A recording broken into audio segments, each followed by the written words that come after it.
you mentioned that the lieutenant, I believe you said, right? He was a Yes, mentor, sir. coach, or a sponsor. Talk about how you developed that relationship and how you got to that point where you've got him to be, a mentor and a sponsor for you. Talk about that real quick. Just something quick. I just want to make sure we hit that point. Uh, so it's interesting. I walked in, and like you had mentioned earlier, it's not many of us early were in the industry that looked like us. Mm-hmm. So coming from IBM, I didn't see anybody who looked like me. Mm. Uh, Come to the reserves, and the whole division was actually African American, the G6, the majority of it. So here I seen someone who looked like me, who was one rank below a congressional approved position, which is colonel, then you become general. I was inspired. I was like, man, there's someone who looks like me who's actually doing successful.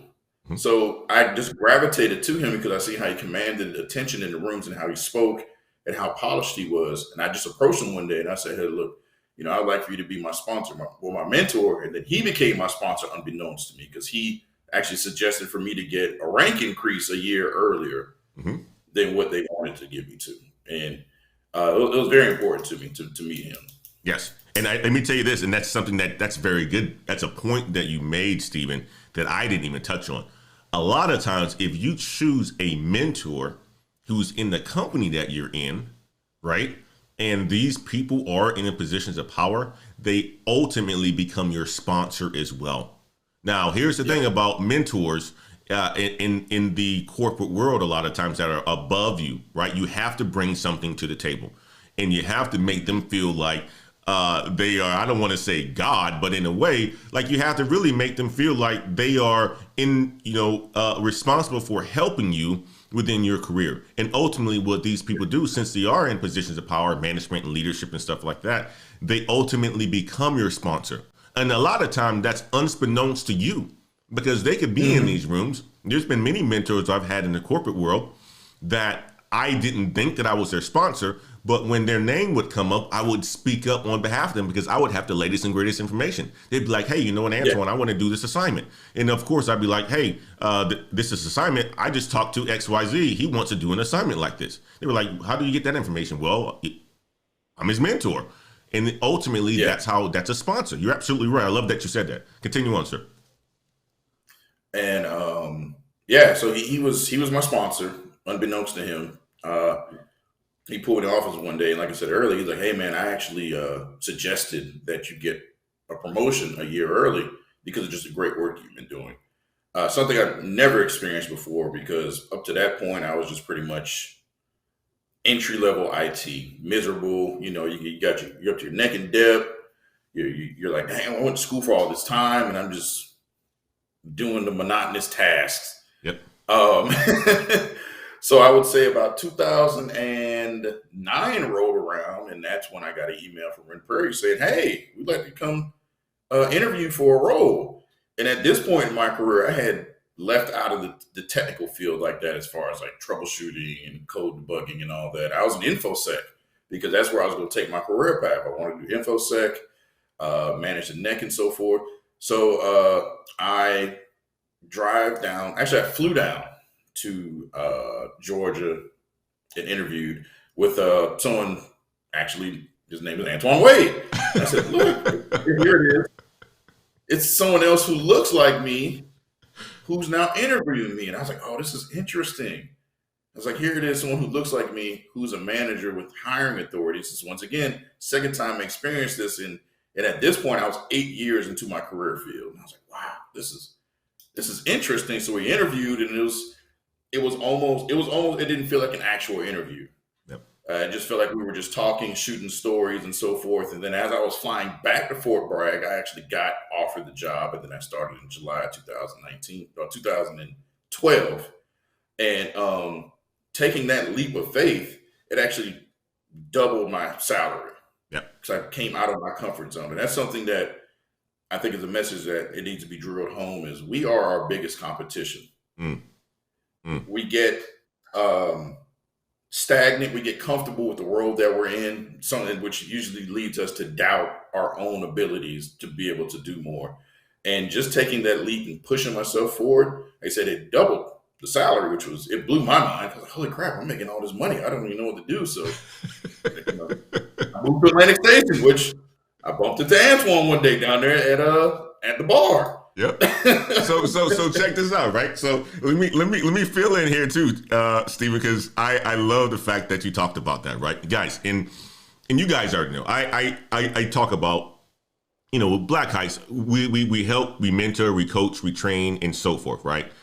But this is an example of someone who I've been able to help in my professional career, right? So when Stephen came on to the company that I was at, I had just became manager, and I was responsible for building a team from scratch, right? Yes. And you got to remember this, right? When you're in the tech space, and this is the thing why I'm going to talk about this, guys, because a lot of people are so scared to go on management, because it could be a challenge, and you're going to have a lot of weight on your shoulders, and you're going to be responsible for a lot, and you're going to have to report to certain people that you may not like, and you're going to have to manage up, and you're going to have to manage down, and it's a lot of responsibility, and you're going to be responsible for people's development and so forth. But it is a power play if you know what to do with it. And let me just say this like this, right? Me becoming a manager and being responsible for ultimately building a team, I had direct hiring authority who was going to be on my team. So it was an opportunity for me to basically say, you know what, if I'm going to create a basketball team, these are going to be my people. Mr. Stern came in, and Mr. Stern came in sharp with a nice suit. Of course, just like he said, you don't see too many of us in this world. And we instantly hit it off, to where he even says right now that it didn't feel like an interview. Well, it wasn't an interview in a way. It was just me to get a chance to understand who he was, what is his strengths. Is he going to work hard for me? Is he going to work with me? Or is he going to try to, come in and say, you know what, I'm going to try to take Antoine's job. And that's not what Stephen was. So I had an opportunity to vet him, and I made the hiring decision that day. When he said he was flying back, he had already had the offer in his hand. I walked out of the room and said, that's him. I'm getting him right away. Because I didn't want to lose the opportunity. So I said, you know what, let me go ahead and give him an offer. I even knew how much he made at that point in time because he actually shared it with me. So I made him an offer that was going to double his salary. That's how you look out for people. That's how you put people in the positions of power. That's why you are in a manager role a lot of the times, because you can help people who look like you in these situations. And it doesn't have to be, my entire team wasn't black, but I had a lot of black people on my team, right? Meaning I think it was 4 or 5 of us, you, Kelly, Andre, quite a bit of people who was on the team, right? So you can choose your level of diversity based on what you want or how you want to play your cards if you're in positions of power, guys. It's important. It's very important. A lot of people say you're helping people out. Well, are you really helping people out? Because if you're going to stay in an individual contributor role, you're going to get your own money. You're helping yourself out. But when you get to positions of power and have resources and have hiring authority, that's when you're really making a difference. You were really making a difference then. And literally, Stephen told me how much he was making in that room. He told me how much he was making at that point in time. I was like, you know what? All right. I'll make you an offer that you cannot reject. So he got an offer. There's no rejection. There was no rejection, right? That's the power of being in positions of power, guys. And I just wanted to share that with you all. Continue on, Mr. Stern. Yeah, so I don't think I even did the exit interview with the federal government. I was like, hey, I'm out. Left my cat card, left my laptop. See ya. And they were like, but you're going to give up, your retirement benefits and blah, blah, blah. I said, yes, because I'm getting an opportunity where it's better financially, and I get to go back to my family, which is in Georgia, instead of being stuck on this military base. So Red Prairie, which then became JDA, which then became Blue Yonder. I watched Antoine grow from the ranks from manager to director. And I think did you hit VP or you got to senior director? I got the senior director, then I decided to get my MBA and left. Yes, then I decided to get his MBA. And I was like, damn, where's Antoine at? And they're like, oh, Antoine's left the company. So then I was like, oh man, the man who brought me in left. And I was like, okay, that inspired me a little bit, but I got comfortable in the position I was in. Because at this point, this was about 4 years into my role there, and I got comfortable. So I go on to Facebook and I'm like, let me go check out what Antoine's doing. Antoine is in a penthouse, was it Singapore or something? He's standing there like this, in front of on the floor, looking out the window, and there's a penthouse. He's like, I've taken on the role of VP. And I was like, oh. Yep. That was in Kuala Lumpur in Malaysia, man. Yep. Yeah, I said, okay, he's not my mentor. He doesn't know it, but he's not my mentor. So, in 2000 and actually this year, Blue Yonder got bought out by Panasonic, and they did some employee action. So I was one of those who got affected, and I reached out to Antoine. I said, hey man, I just need some advice. I've got laid off. I was in this position for 9 years. I got real comfortable. And Antoine's words to me was like, man, well, time to get the bag. And I didn't think much of it. And he was like, look, I know your work ethic. I've seen your skill set. I've seen your drive for success, your attention to details.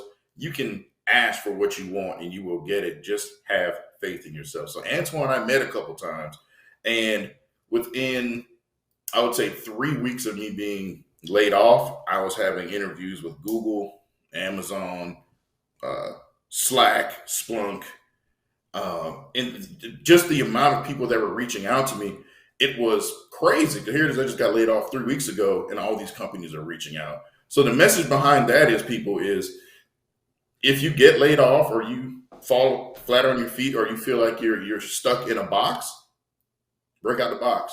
There are tons of jobs out there in the tech industry, and the majority of them now, they're work from home because of coronavirus. And now the companies are realizing that we don't need to have these massive campuses open. The employee can work from home. It's better for their mental, better for work-life balance. And by taking that leap of faith, listen to Antoine, I then once again doubled my salary again into a role where Antoine told me, he's like, if you're going into a role, so do something you like. It can't take over your life. Don't let it be stressful. And that's the role that I landed now. I'm a marketing solutions engineer for a Southern company, and absolutely love the job. I'm managing 3 applications: Bill Gen, Energy Direct, and Price Gen, and the communications between Alabama, Mississippi, and Georgia, and the development teams for those products. And going to start working on trying to move items. There's a list of about 200 applications that we're trying to see which ones can go to Oracle Cloud, which ones we have to cut off. Then lastly, my team just did a Google Voice integration for Georgia Power. So now you can ask Google about your bill, and they'll let you know. And that was pretty amazing. Antoine was the first person I reached out to when it happened. Yep. And he was like, damn, that's awesome. Because I'm a big fan of Google. I'm a big fan of Google, and I use Google. I have the Pixel phone. I've always had it. I have Google devices in my house, and I don't know if I just triggered her, but Probably. I'm a big fan of Google. I'm a big fan of Google. Let's do this, Steven. Let me go in the chats. Let me go in the chats, guys.